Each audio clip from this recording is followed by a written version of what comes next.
দেখুন, নারীর কৃতিত্ব অস্বীকারের গল্প শুধু আজকের দিনের নয়। শতাব্দীর পর শতাব্দী ধরে নারীদেরকে বিভিন্নভাবে দমিয়ে রাখার চেষ্টা করা হয়েছে, বা বলা যায় এখনও সেই চেষ্টা চলমান রয়েছে। আজ এমন একজন মহা ক্ষমতাসীন নারীর গল্প বলবো আপনাদের, যাকে তার নিজের ছেলেরাই ইতিহাস থেকে মুছে দেওয়ার চেষ্টা করেছিল। প্রাচীন মিশরের ফারাও মানেই ছিল পুরুষ রাজা, কিন্তু হাতেশেপসুত নামে একজন নারী, যিনি মিশর শাসন করেছেন টানা ২২ বছর। শুধুমাত্র নিজের ক্ষমতা প্রমাণের জন্য তিনি পুরুষ ফারাওদের মতো পোশাক পরতেন, এমনকি নকল দাড়িও লাগাতেন। তার শাসনামল ছিল মিশরের স্বর্ণযুগ।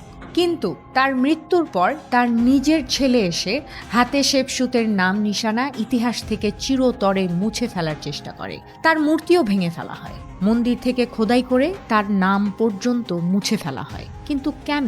কারণ একজন নারীর এমন ক্ষমতাশীল হয়ে ওঠা পরবর্তী পুরুষ ফারাওরা কোনোভাবেই মেনে নিতে পারেনি, এমনকি তার নিজের ছেলেও নয়। হাজার হাজার বছর পর ঐতিহাসিকরা আবারও তার ইতিহাস খুঁজে বের করেছেন। হাতেশেপসুত প্রমাণ করে গেছেন, নারীকে দমিয়ে রাখার ইতিহাস যত পুরনোই হোক, নারীর শক্তি তার চেয়েও পুরনো, তার চেয়েও গভীর, আর তার চেয়েও অদম্য।